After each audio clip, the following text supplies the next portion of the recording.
Good evening and welcome to this live Ask Me Anything About Property Investing with myself, Saj Hussain. This is something I used to run a few months ago and I've just recently started again. So these sessions will be more regular. Hopefully that's the intention. I'm just trying a few different time slots to see where it works better.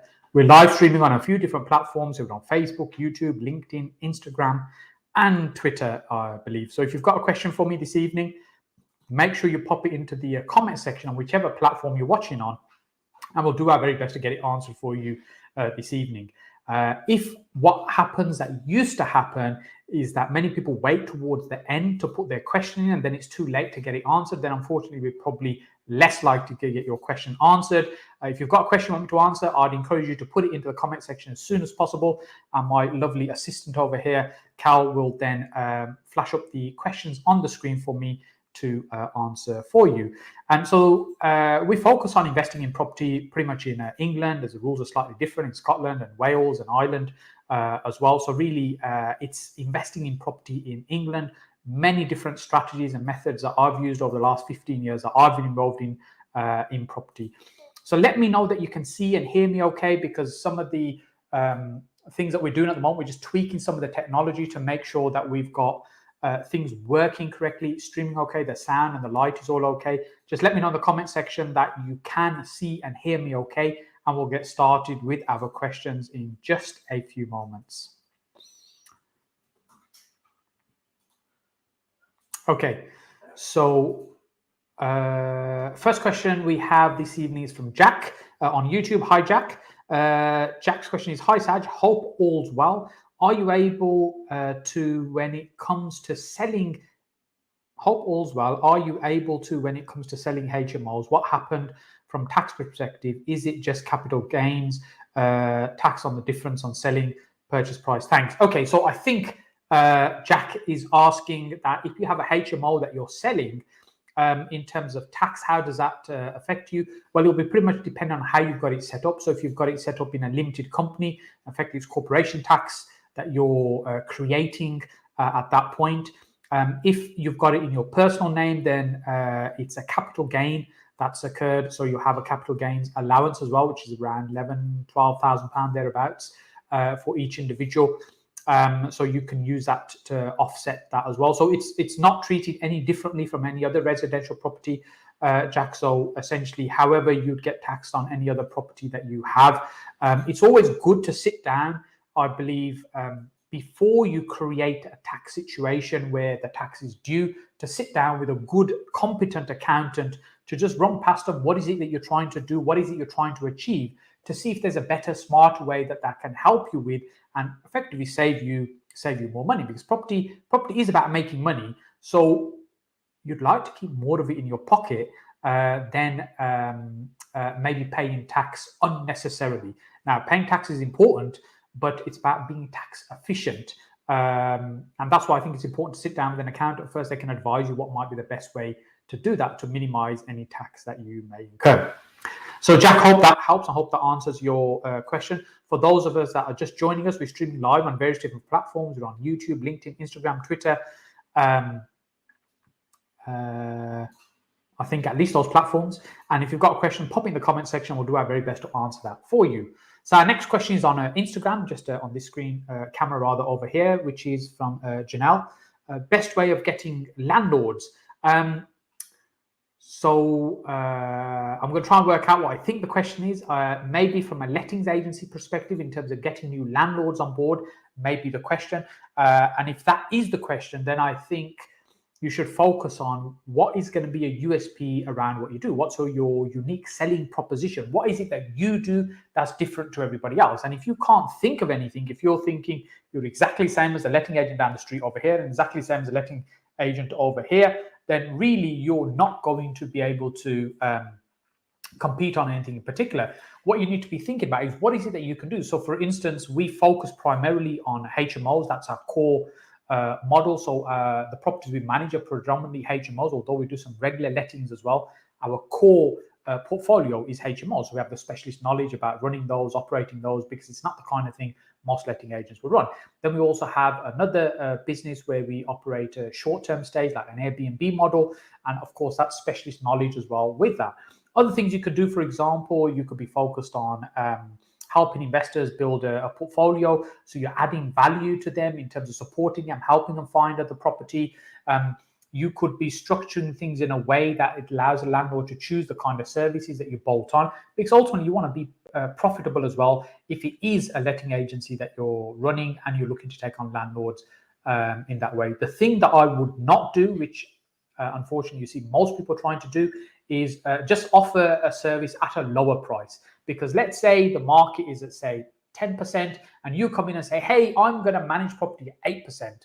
Well, first of all, you're losing a margin straight away. You're making less money than the other people, but still having to do the same amount of work in that place. Now, I understand the reasoning behind it. Well, let's just get established. Let's get some landlords on the books, and then we can start building the business from there. But if you think about the type of landlord you're attracting in that situation, essentially what you're doing, you're attracting a landlord that doesn't really want to pay very much for managing their property. So they are not loyal to you, they are loyal to the price. So the next person that comes along that offers to manage a property at 7%, what will happen is they will jump ship, they'll leave you and they'll head over to the other guy that's now running and managing property at 7%, because they're loyal to what will give them the lowest price as opposed to loyal to you. So that's the reason I would not really compete on price. I hope that helps. Hope that makes sense. Cal, let's get our next question up on the screen. This is on YouTube from RD. Hi, my partner and I have 50K to invest and we are first-time buyers. Can we invest with you? What is the best strategy? We live in London. So let me just briefly explain how investing with me works. And firstly, it will help you if you're thinking of doing that. And secondly, it'll help you to structure ways on how you can work with other people that may want to invest with you. So I tend to have two ways to work with me. One is you can lend money to me for projects that I'm doing. So it's a fixed amount of money for a fixed period of time for a fixed return. Essentially, they're loan notes. So it's a money, for example, £100,000 over 12 months at a fixed rate. Now, that's the way that most people are familiar with. They understand that. It's fairly straightforward. The other way is if you're partnering with me on deals and we're sharing the risk and the reward. Now, with those type of projects, what I'm looking for is for people to come in and fund the whole project in entirety.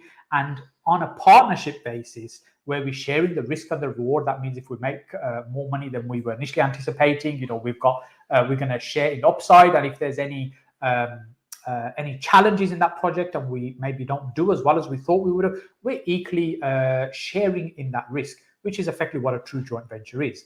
Now, my job, of course, is to try and mitigate that risk as much as possible, use my knowledge and expertise to get the best deals, to make sure we do it in an efficient way, the renovation, the value add, what we're doing, and being able to exit out of that transaction in a profitable manner. That's really my objective. That's what I'm doing.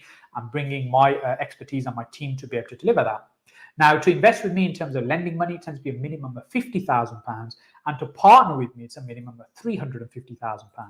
Now, the reason being, if you're lending money for a project, the reason it's £50,000 because working with lots of people and small amounts of money causes lots of challenges in terms of, let's say I have 10 people that have £10,000 invested with me. I have to have 10 conversations with people around that project, what we're doing, how that works, as well as the compliance side of it. And also, if I compare that with one person investing £100,000, it's just so much easier to manage from my point of view. And the reality is there's only one of me. I have a great team around me.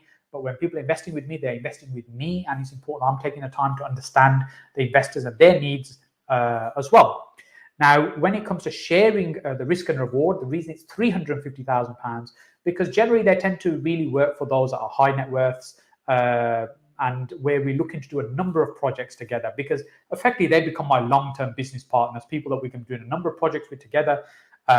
It's not a commitment that we have to do several, but really we take the time to understand and get to know each other, see if it's going to be a good fit for us to work together. And then if it is, we'll do one project, and that going well, we might move on to other projects. But the intention is that we'll do several projects. It's a long-term relationship. The cash will roll into several projects. So I hope that helps. I hope that answers your question. And it isn't for everybody in terms of investing with me. But if you're interested in investing with me, then you can have a look on our website, hussain.com. You've got some details on there.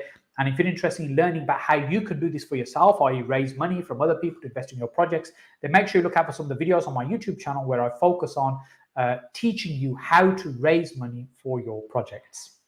So let's get our next question up there, Cal, on screen. This is from Nelson on LinkedIn. Hello, Saj. Best way to start in property with no money, deal packaging first and then building some stable cash flow with rent-to-rent, HMOs, etc. Yeah, Nelson, I think you pretty much hit the nail on the head. When you start with no money, the challenge is that is it possible, first of all, is a belief thing that many people struggle with. Well, it is absolutely possible, but it's much harder than if you're starting, if compared to somebody starting with money. So let's say you're starting with no money, you got somebody else starting with £100,000, and you got somebody else starting with £800,000. Now, the person that's got £800,000 is in a much more stronger position in terms of doing deals, better to complete on them quickly. They've just got more things stacked in their favor. And the same thing with the person that's got, say, £100,000. That's a lot more than nothing, and they're going to be in a much better position. When you've got no money whatsoever, you're in a very different position.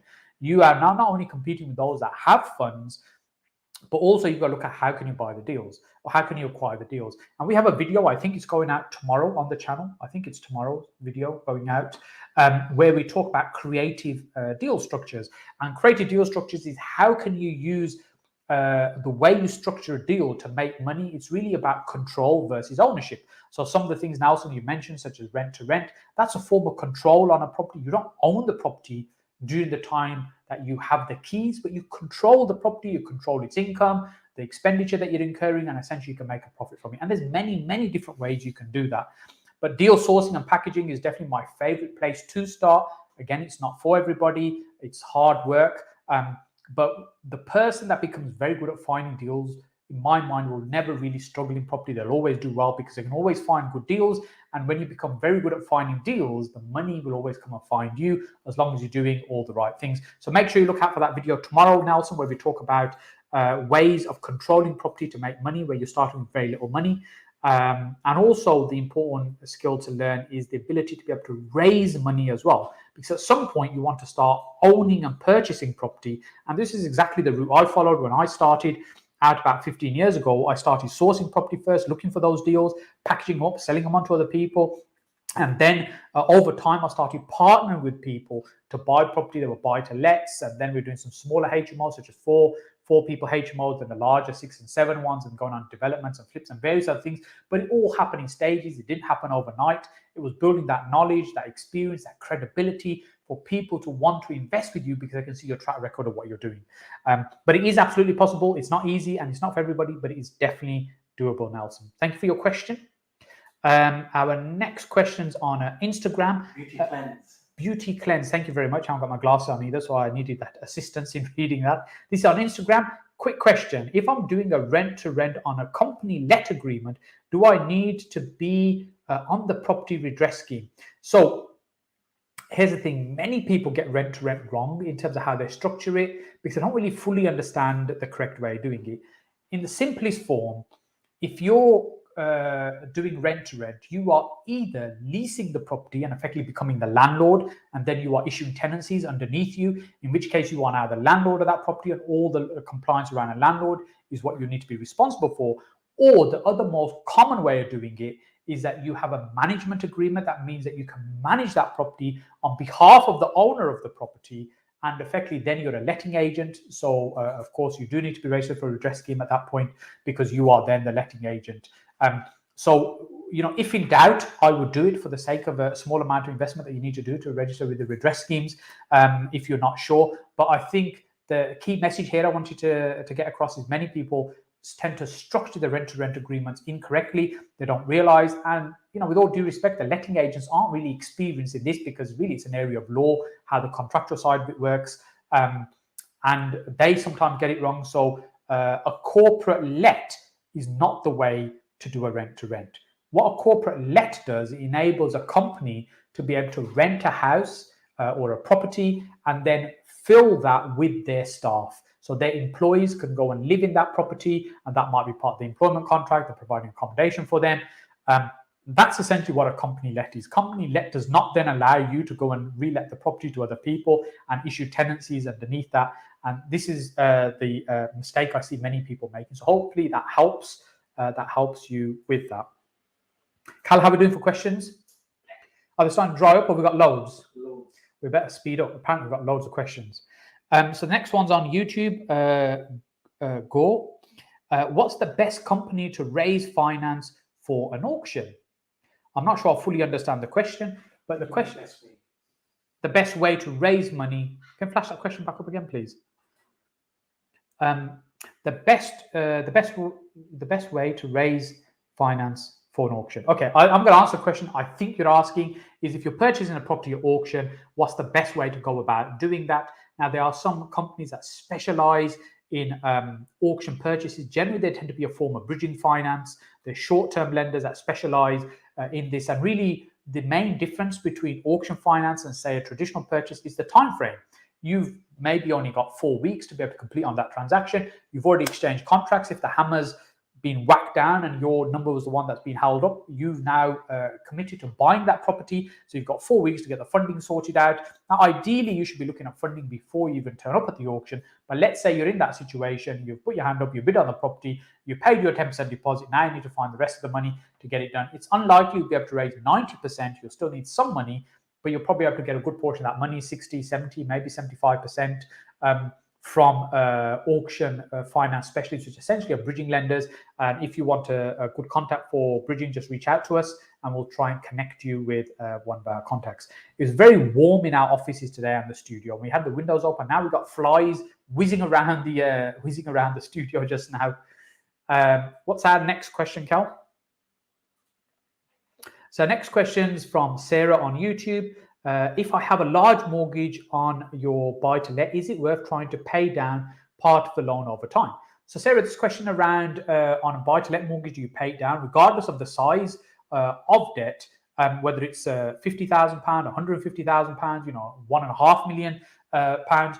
Ultimately, as long as the rent is servicing the debt, and you're creating a profit from that at a profit at a level that you're comfortable with, that's a key thing. And that's why people will invest in property, that they'll make some money now, but with the view that over the long term, the property value will probably increase and they'll make more money from that over time, i.e. increasing capital values.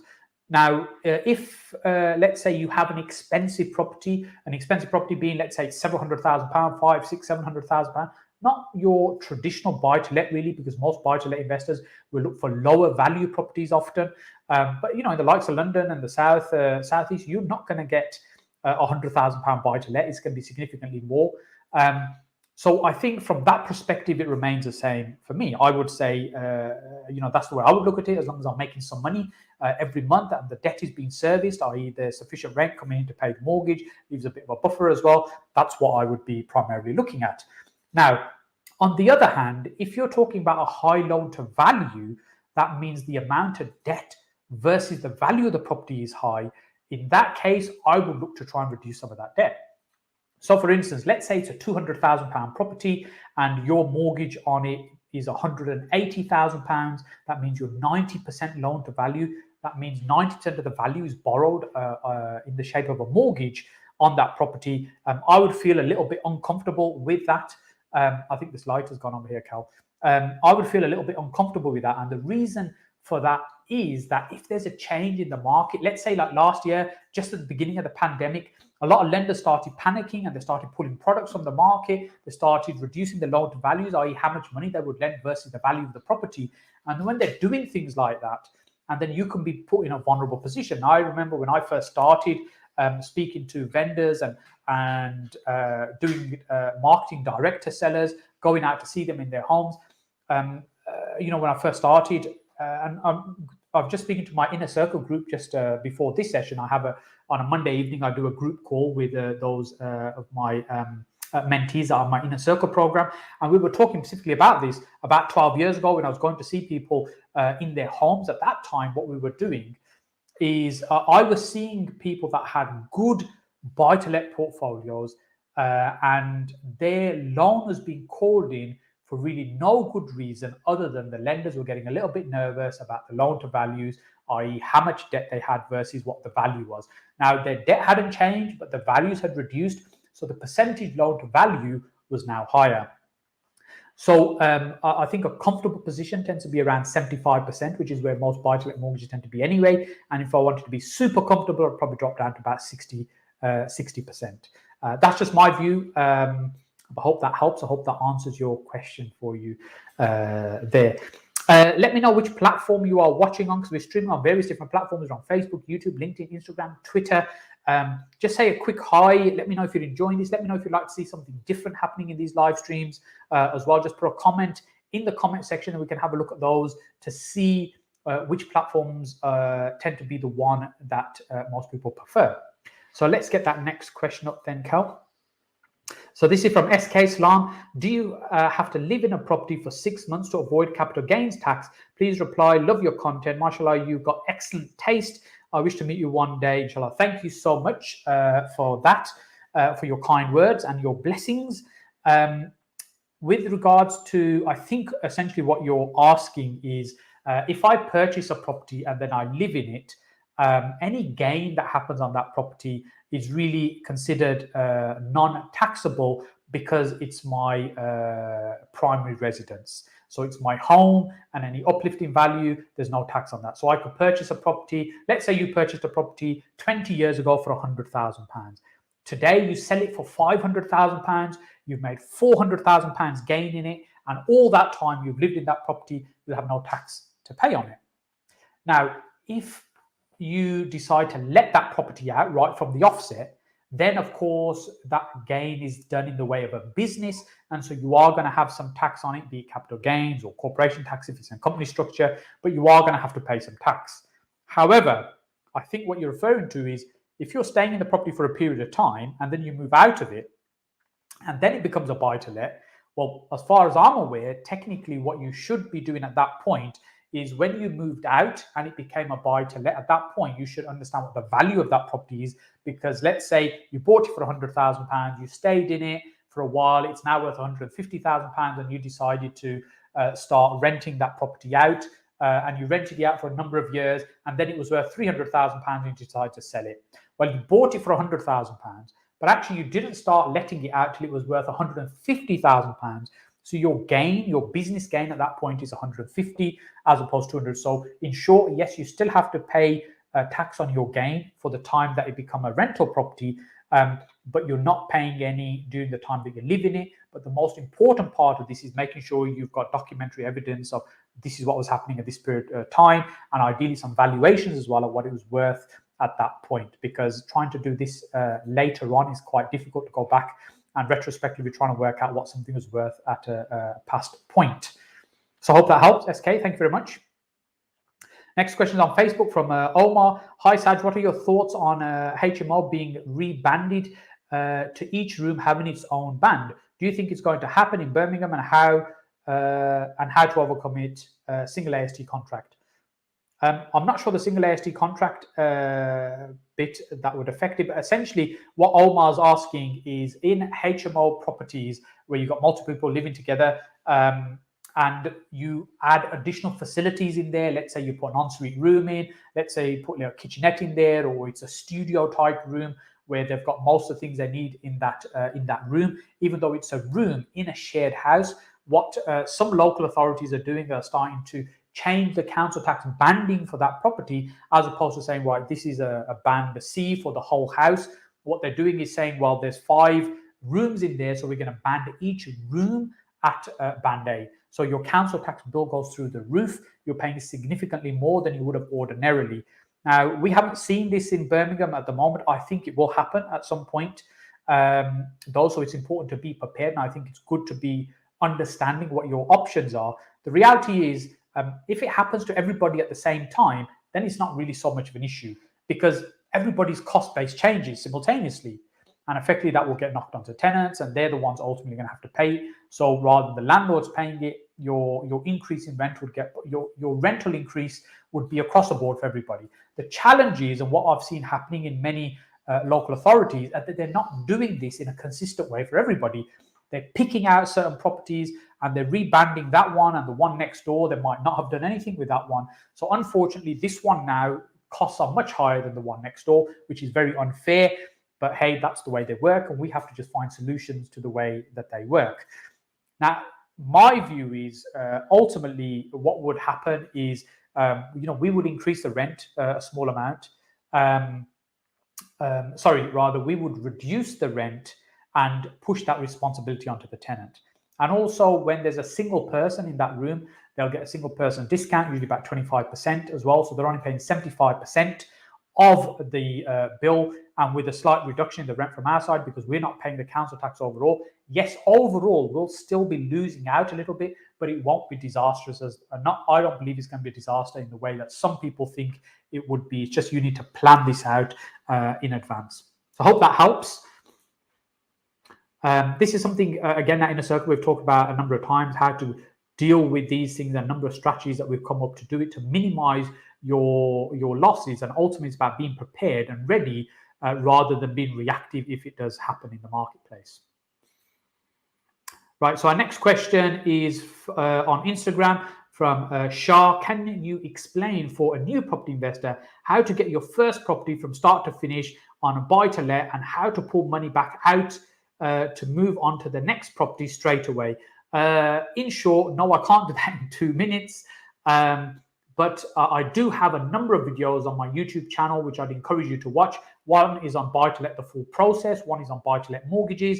And one is on the BRRR strategy, which essentially is to buy a property, refurbish it, rent it out, refinance it, and repeat the process, which is essentially what you're asking.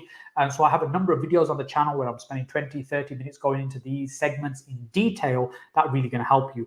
But in essence, essentially, you're either going to be purchasing a property at less than its current value, so you're getting some discount straight away, and then you're later on you're refinancing that property, you're remortgaging it at its true value to be able to extract out your initial investment effectively. In essence, that's what you're doing. Or alternatively, what you might be doing is purchasing the property, then adding value to the property by improving it, new kitchen, bathroom, whatever it might be, to push up the value of that property. And then when you remortgage it, you're extracting money out, and hopefully to a point where you can get most of your funds out of that transaction. And that allows you to move on and go on to the next property.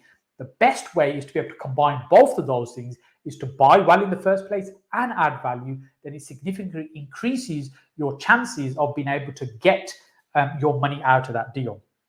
However, when you couple that with being a first-time investor, you are then limited which mortgage products are going to be available to you, because if you don't own a home and you try and apply for a buy-to-let mortgage, it's a much smaller market. There's very few lenders that will be okay with that environment. And this is where you need to do two things.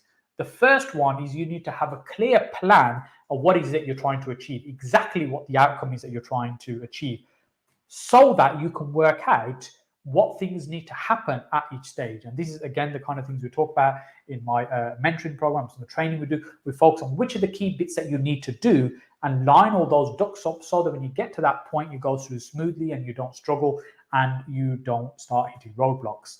The other thing you need to do, the second thing, is sit down with a good, competent, whole of market, independent mortgage broker at the early stage to understand what type of mortgage products might be available to you. Make sure you're mortgageable. So when you get to the point in 6 months' time and you want to refinance that property and you want to apply for a mortgage, then that you don't all of a sudden find that there's a problem, you can't get that mortgage, because you've done the work at the beginning, you've made sure that everything's ready, you've got your ducks in a row. It's much easier there. And the people that I see trip up the most when it comes to trying to do this is at the remortgage stage, because they haven't done the planning earlier on. So when they get to this point, they start hitting problems because they weren't aware of everything that's involved. So I hope that helps. As I said, make sure you watch those videos on the channel, where on my YouTube channel, where I'll go into this in a lot more detail. So next question is from James on YouTube. Apologies if this question has come up already. If I mortgage a property through buy-to-let finance instead of a bridge, undergo a refurbishment and realize that I'd rather want to sell than let, what do I need to do? So James, essentially, I think what you're asking is when you, if you, let's say you purchase a property and you take it on a normal buy-to-let mortgage, your intention is at that point that you're going to keep it for the long term, you're going to have tenants in it, you improve the property, and then instead of renting the property out and having some tenants in it, you've decided you want to sell. Now, you can, there's nothing to stop you from selling. There's nothing to stop you from selling the property. So your property, you can sell. Now, there might be certain penalties that are known as early repayment charges, particularly, that you need to be mindful of, with your buy-to-let mortgage that you might have to cover the costs of those. And so you want to fully understand what those are on your mortgage, and they're generally a discount that you get for a period of time, so that really it's an incentive for you to take that mortgage rather than any other one. But the lender wants you to stay with them for the long term, not just for that discount period. So if you try to leave within that discount period, normally you're paying some kind of penalty back. So that's what you need to be mindful of. However, the other thing here that's important to understand is that if your intention is to sell the property from the offset, then really this is not really the right way to do it. I know people do it this way, because what you're doing, you're misleading the lender in terms of your intentions with that property. Because if you told the lender that, hey, look, I'm just going to renovate this property and sell it in 6 months' time, they're probably unlikely to approve that mortgage on that basis for you. So I know some people do that, but there's nothing stopping you from selling a property that you own. That you might have some penalties, as we mentioned, the early repayment charge. But if you're doing this again and again and again, then I suspect it will get flagged up as a potential problem for you with lenders. Just something to be mindful of. So I hope that helps. So we've got our last question coming up now. And let me know if you're enjoying these sessions. Pop a comment in the comment section. Let me know if you're finding these useful. As I said, we've taken a few months break and we're just restarting these as well now. We've been busy trying to get this studio working, the setup. This lovely screen, I haven't been able to use it yet, the smart board, in terms of it's a whiteboard, blackboard type of thing to explain things on. But we want to do more content here, more live streaming, more questions, more interviews, more chat show style content here as well. We'll also be busy just a few doors away from here, building out a training suite, which is now set up there as well. So hopefully we'll be running a lot more training programs as well. If you're interested in those, make sure you jump onto our website, sajhussain.com, and you can register your interest there so we can let you know when those courses start. And the big question about our property network meeting, we are hoping to start that very soon. That's in Birmingham, once a month, where we usually get about 100 people at that, pretty much sell out every month. So hopefully we'll restart those again soon. So let's get that last question up on the screen. This is on YouTube from Roger. Buying a property which is 2 flats in one building on one title, how's best to finance? So essentially, what Raja is purchasing is one building that has 2 flats in it, but it's on one title. What that means is on the land registry, see is all one building. There's nothing wrong with that. That's quite normal to see that. However, the challenge sometimes can be when you come to take on finance, bank finance, mortgages on that building. It becomes more specialist rather than regular lenders that will lend on that kind of property. But there are products that you can use. There, again, this is where you need to sit down with a good independent whole of mortgage market broker that can then find the best product for you. I'm not a mortgage advisor. I can't give you financial advice, but I encourage you to talk to a broker that really understands this, that does this every day. This is what they do. Sometimes people say, no, why don't I just go to my bank and I can get a mortgage from them and I probably won't even have to pay the fee? Well, probably, but they're only going to sell you or be able to sell you their own products. What you really want is somebody that understands what you're trying to do, who understands the whole marketplace as well in terms of what products are available that might fit what you're trying to do. For instance, it might be you want short-term finance to improve its value. It might be then you want to split them into separate properties. You might want to keep one, sell one. You might want to remortgage them separately. So all this is something you plan out with your broker so that you can refinance in the correct way with the right products. So I hope that helps, Roger. But yes, you certainly be able to get some finance on that, assuming it's meets minimum standards in terms of sizes and things like that, and you haven't got any other issues with the building. So I just leave me to say thank you so much for watching. I really appreciate you taking the time out and spending this Monday evening with me. Hopefully you found it useful. My plan is to do more of these. I'm going to try a few different time slots. I'm doing this Monday evening. We've done today 8:30. We're doing Wednesday morning at 10 o'clock. I think Wednesday morning we'll be back at 10 o'clock and possibly at the weekend as well. I'm just trying to try a few different slots to see which one works better. And if there's a preference that you have, let us know so we can get a gauge on what your preferred time is for these weekly sessions. So thank you again so much, and I look forward to seeing you back here next Monday.